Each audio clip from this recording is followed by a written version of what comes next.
My name is Tori Ives, and for 4 years, my family told our entire church that I had disappeared. The truth was much worse. I had not disappeared. I had simply stopped paying for the family that had spent years teaching me that money was the price of belonging. Then one Tuesday morning, my younger brother knocked on my blue front door. When he saw my 3-year-old daughter standing behind me, his face went completely white. He stared at her, then at the photograph of the man on my hallway wall, and whispered into his phone, "Mom, you need to see this." She never told us. 4 years earlier, I was living in Dayton, Ohio, working as an ICU nurse. I was the first person in my family to graduate from college, and my mother constantly reminded me that I was the one who had made it out. After my graduation, she gave me an envelope and asked me to help with the family mortgage. I thought it was a one-time favor. It was not. Soon there was another envelope, then another. A broken furnace. My father's truck, a damaged roof. My younger brother's car. Every month I sent money home, usually around $100 to $400, sometimes more. I worked holidays, took overtime, and rarely complained. By the time I finally stopped, I had sent more than $100,000. Then I met Caleb. He was a builder who worked at my hospital, and he was the first man in my life who cared more about whether I had eaten than what I earned. He packed my lunches, waited for me after night shifts, and eventually proposed with a brass key to a little house he wanted us to renovate together. Said yes. My mother immediately asked how much he earned. That should have been my warning. I ignored it. Then Caleb died.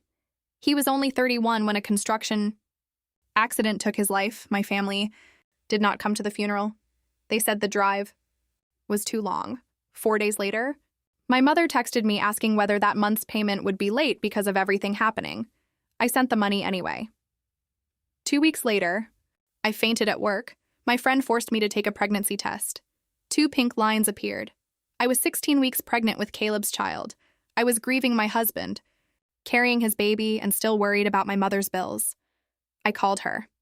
"Mom, I have to stop sending money." She immediately called me selfish and ungrateful. She reminded me of everything the family had done for me. I tried calling back. She ignored me. Then I called my father. "Dad, something happened." "I need you." His answer was quiet. "Do not upset your mother." That was the moment something inside me finally broke. I stopped calling, and my mother started telling people I had disappeared. She never had to tell one obvious lie. She simply cried at church and said she did not know where I was. Soon people started whispering. Some thought I had a drug problem. Others thought I had a controlling boyfriend. Nobody knew. I was 7 hours away, pregnant, grieving, working, and trying to survive. I bought a small house in Asheville and painted the front door blue. My daughter, Marin, was born 3 weeks early. She had Caleb's dark hair and his stubborn personality. For 4 years, we lived quietly. I worked, I raised Marin, I made dinosaur pancakes. Every December, I sent my grandmother June a Christmas card with Marin's picture. Then Grandma June became seriously ill. At 82, she finally confronted my mother. She said she never believed I had disappeared. She believed I had been erased. My mother panicked. She wanted me back. But not privately. She wanted a public reunion. She organized a homecoming Sunday at First Grace Church and invited everyone who had spent 4 years. Believing her version, my brother Danny was given my address. He drove 7 hours. And that brings us back to my blue door. When Danny saw Marin, he froze. Then he saw Caleb's photograph. He saw the ultrasound. He finally understood everything our mother had hidden. He sat on my porch and cried. "How did he die, Tori?" I told him the whole story. Before leaving, he handed me an invitation to the church. My mother wanted me there. She wanted to stand beside her lost daughter and turn 4 years of lies into a beautiful story about forgiveness. I almost refused. Then Marin looked at me one night and asked, "Mommy, do I have a grandma?" That question changed everything. I realized that if I stayed silent, my mother would fill that silence with another lie. So I went to church. First, Grace was packed with nearly 200 people. My mother stood at the pulpit wearing lavender and holding a microphone. She talked about faith, suffering, and finally getting her lost daughter back. Then she looked at me. Tori, baby, come up here. I stood, but I did not take the microphone. I simply said, I did not disappear.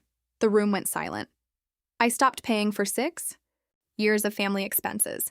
Then I told them the number. More than 100,000. I told them about Caleb. I told them I had buried my husband while carrying his child. I told them nobody from my family came. I told them that when I finally needed them, nobody asked if I was okay. They only asked why the money had stopped. Then I looked at my mother. You told me I did not get to be tired. You were wrong. I was allowed to grieve. I was allowed to rest. And I was allowed to choose my daughter. My mother stared at me. How dare you? But for once, she had lost control of the room. I took Marin by the hand and brought her to Grandma June. June placed her trembling hands on my daughter's face. The entire church watched the great-grandmother meet the child they had been told did not exist, and suddenly, my mother's story had nowhere left to hide. I picked up Marin and walked toward the exit. As I passed my mother, she whispered, everything I did for this family. I stopped. Then I said the sentence I had spent my whole life learning. Being needed is not the same as being loved. Mom, then I walked out. In the parking lot, Danny caught up with me.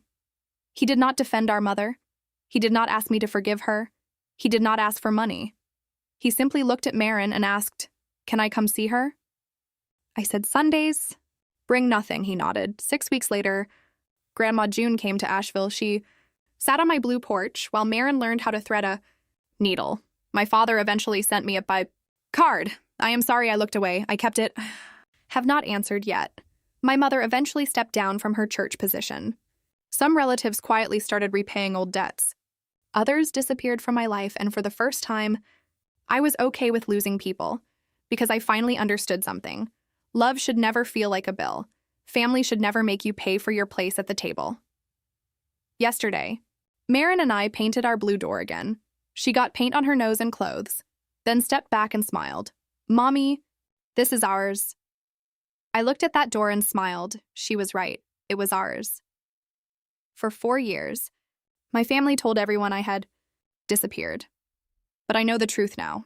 I did not disappear. I chose myself, and sometimes walking away from the people who keep hurting you is not abandonment. Sometimes it is the first real act of love you give yourself. So if you are always the one sending the money, making the calls, apologizing first, and carrying everyone else while nobody asks how you are doing, remember this: you are allowed to stop. You are allowed to rest. You are allowed to choose your own life. Because the people who truly love you will never make you pay to belong. And if they do, let them keep the bill, you keep the door.